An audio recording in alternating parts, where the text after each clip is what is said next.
Que hoy está con nosotros José Ramón Pina Arboledas, que es, ya lo saben ustedes, economista, profesor del IES. Bienvenido, José Ramón. Muchas gracias por invitarme. Gracias. A ver, vamos a ver. Vamos a empezar el debate por aquí. Bueno, no, venga, vamos a esperar un poquito. Vamos a ver si hay motivos para el optimismo en España, porque es algo que nos interesa siempre saber de José Ramón Pina Arboledas, porque saben ustedes que ayer Mariano Rajoy ha estado en un foro que era en el periódico ABC, en su biblioteca, y resulta que, bueno, ha dicho que nos estamos superando, pero ya verán ustedes de qué manera, véanlo.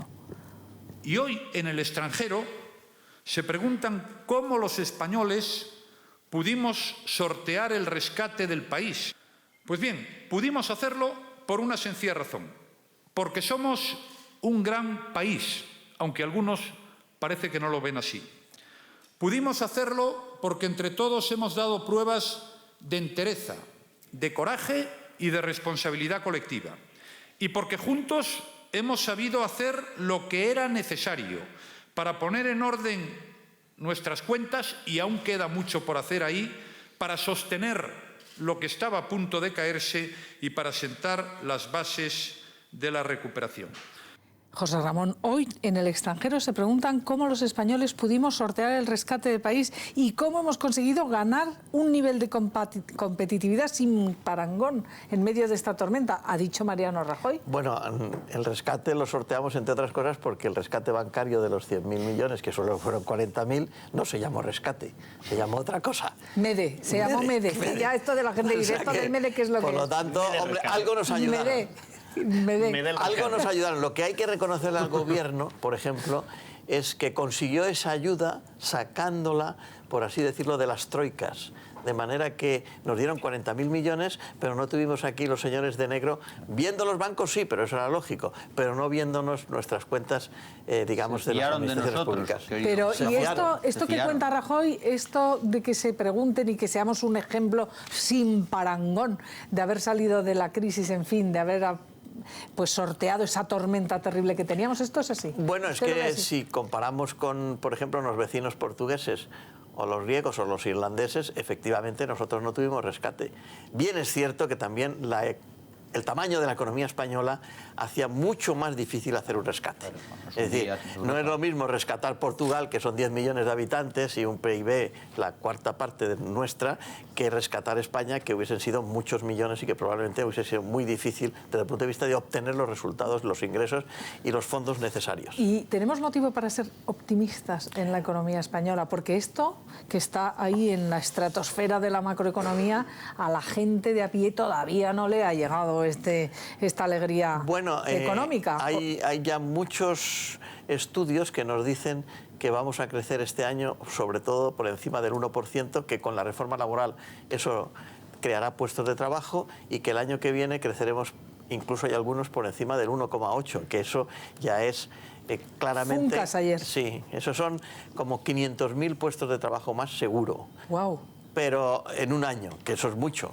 Pero como eso además puede crear el círculo virtuoso de que la gente dice vamos a crecer, invierte, por tanto vuelves a crecer más, etcétera, pues yo sería partidario de pensar que este año vamos a estar en el 1,5 y el año que viene por encima del 2. O sea, estaríamos hablando de que el año siguiente, el año que viene, podríamos llegar a crear 500.000 puestos de trabajo en un año. Vamos, en la FUNCAS anuncia 900.000 en los 2 años. Caramba. Es decir, bajar de los 6 millones de la EPA a prácticamente 5 millones. Caray. Pero en bajada de paro, o sea, no en creación de empleo. Bueno, bajada de paro. Creación de puestos serían 400.000 y destrucción de población activa por gente que se marcha, por gente que deja de buscar empleo, 500.000. Sí. Bien, pero yo me pregunto... O sea, no es creación de empleo, es bajada de paro. Bajada de paro que se quedaría a como llegó Rajoy, y entonces se cumpliría aquella promesa que hizo, que todo el mundo se pregunta, pero ¿de dónde se lo está sacando? Bueno, lo que pasa es que eso lleva consigo un efecto beneficioso adicional, que es, que yo no sé si lo dije la última vez que estuve aquí,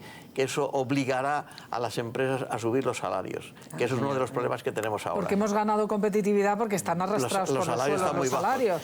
Pero claro, cuando haya que contratar nueva gente, porque haya más demanda tanto interna como externa, pues al buscar, trabajadores que estarán en otras empresas, pues tendrás que sacarlos subiéndoles el salario, si no, no se van. Claro. Y eso es empresas tendrán vacantes que buscarán gente del paro y que les tendrán que pagar un poco más. Eso aumentará la capacidad de consumo, junto con la llamada reforma fiscal. Eso es. Y vamos a la reforma fiscal, porque es la pregunta que le estamos haciendo hoy. ¿Quién creen ustedes que sube más los impuestos? Y sepan que todavía no nos han dicho nada seguro. Hay globos sonda que están por los medios de comunicación. Parece que el Gobierno iría, que proponen los expertos para esa reforma fiscal, mantener el impuesto de sucesiones, cosa que me parece horrorosa, y establecer un mínimo en todas las comunidades autónomas. Bajaría el tipo máximo del IRPF y también ese exento que sí que lo hemos conocido, de 12.000 euros, cualquier persona que gane 12.000 euros al año no tendría que tributar. Pero vamos por partes. ¿Sería una bajada real de impuestos para todos si los suben por otro lado o incluso los llegan a poner, como en el caso de sucesiones, que en Madrid no lo hay? Bueno, es que el sistema fiscal es bastante complejo y por tanto habría que ver al final cuál es la globalidad. Pero la globalidad no va a ser demasiado mala. ¿Por qué? Porque se va a aplicar en el 2015 y en el 2015 no olvidemos que hay elecciones. Claro. Por lo tanto será una reforma fiscal entre comillas, electoral. De manera que, por ejemplo, a la clase media el Gobierno no la presionará más. Por ejemplo, una de las cosas que dicen el informe Lagares, que se llama informe Lagares porque el presidente se llama el catedrático así, es que tendrían que incluir dentro de los ingresos de las personas físicas el rendimiento supuesto de la casa habitual o de la habitación. Dicho de otra forma, si usted tiene una casa que es en propiedad, y tiene un valor catastral X. Y de eso se supone que usted tendrá que pagar un porcentaje de ese valor catastral porque si no tuviera esa casa, si la tuviera alquilada, tendría esos ingresos, más o menos. Lo cual significa que nos suben por esa parte lo que llaman la base imponible. Vaya. Pero claro, como yo creo que es una... O sea, a todos los propietarios de casa tiemblen y les van a subir un poquito la base imponible. Esto es lo que dice el señor Lagares. Bueno, y espérate a ver si no le hacen caso. Esto es lo que dice el señor Lagares. Pero el Gobierno, que sabe que su base electoral está en la clase media, va a pensarse que esto, en el fondo, es muy poco dinero. Pero solamente el anuncio supone un efecto psicológico brutal. De subida de impuestos. Por lo tanto, yo no creo que el Gobierno haga esa cosa. Y a la pregunta que estamos haciendo hoy a nuestra audiencia, ¿quién ha subido más los impuestos? ¿Quién los ha subido más, el PSOE o el PP? Bueno, evidentemente los han subido los dos. ¿Pero quién más? Pero el que le ha dado el último empujón, desgraciadamente para el Gobierno, ha sido el Gobierno, porque nos lo subió el IRPF nada más entrar. Sí. Y luego ha tenido que subir el IVA. O sea, bueno, el empujón lo ha hecho él. Y todo el resto de la lista. Y todo el resto, es que han ido todos. El No queda uno en el eso, catálogo. Mira, cuantificado... Que eso, ahora dices, ¿cuál es la causa? La causa fue un exceso de gastos que venía de antes, que obligó al Gobierno a pagarlo y por tanto no tuvo más remedio que subir los impuestos. Yo hubiese hecho otra cosa distinta, probablemente hubiese subido el IVA de entrada y no hubiese subido el IRPF. Pero bueno, ahí también había efectos electorales y sobre todo de compromisos políticos. Pues no olvidemos que el Gobierno dijo, antes de ser Gobierno, que no iba a subir el IVA. Y luego acabó subiendo, cosa absurda. Hubo una campaña en contra de eso. Hasta se le obligó el MEDE famoso a subir. Una de las condiciones para el rescate de las cajas era subir el IVA. Sí o sí. Le decía que bajara las cotizaciones y esa parte se le olvidó. Bueno, escogió la de subir el IVA, pero la de bajar las cotizaciones dijo, ¡ay, que se me ha caído el papel! Esa se le olvidó. A veces nos olvidamos de cómo recibió el Gobierno España y de cuáles eran las condiciones que les impusieron al Ejecutivo para el denominado rescate bancario. Sobre lo que decís de los impuestos, veo una información del diario Expansión. Avalancha de donaciones por temor a una nueva subida de impuestos. Asociaciones de asesores fiscales y entidades bancarias aconsejan ya a sus clientes adelantar las donaciones ante la llegada de la reforma fiscal. Sobre todo, pero explícalo por qué, porque impondrían el impuesto de sucesiones, incluso hay comunidades en Andalucía, te crujen, pero en Madrid no tienes ese impuesto de sucesiones y te obligaría el Gobierno con esta reforma a poner ese impuesto que es un auténtico atraco. Cuando tú preguntas quién ha subido más los impuestos, el PP o el PSOE, yo te diría el PP de ahora. El PP de antes, que era el mismo ministro de Hacienda, lo bajó 2 veces. Es que lo damos por hecho. A todos nosotros nos bajaron el IRPF 2 veces, con el PP y con el mismo Montoro. Y también con el PSOE, obviamente, las circunstancias son distintas. Pero dicho esto, yo es que creo que estamos con mucha... Los lagares y los suyos están filtrando trocitos y tenemos que esperar. Yo ayer estuve hablando con Montoro un rato en las Cortes y me explicaba. Primero, tiene que venir el informe. El informe de los expertos lo va a llevar al Consejo de Ministros mañana, pero esto no quiere decir que el informe de los expertos vaya a ser Luego lo que la apruebe. Ahora lo debate. El gobierno lo va a debatir. Le van a cambiar cosas. Por ejemplo, hay varios expertos que están diciendo que suba el IVA y, sin embargo, Rajoy ha dicho que el IVA no lo va a tocar. Luego, eso parece que es una promesa. Solo faltaba. Pero ahora es cuando empieza el debate en el gobierno y cuando ya lleguen a junio y presenten la ley, veremos qué es lo que están haciendo. Mientras tanto, nos vamos a divertir mucho diciendo que va a ser esto y lo otro. Pero ¿no ¿verdad, José Ramón, que no tenemos ni idea? A ver, José Ramón, espera. Es que le lleva me 3 horas. directamente. El pobre Ricardo pidiéndole. Ya ha pasado una cosa que era sobre Europa, que hoy ha dado un informe muy positivo a la Comisión sobre el crecimiento en el conjunto de Europa, naturalmente en España también, pero digamos que el crecimiento se está produciendo, está claro, ¿no? Pero en todo caso, claro, los impuestos, digamos, locales, que son tan graves también, la grabación. Claro, ¿hay alguna impresión de que estos impuestos se vayan a parar? Porque claro, la carga fiscal es toda. No se puede excluir el cargo, el impuesto directo con los impuestos.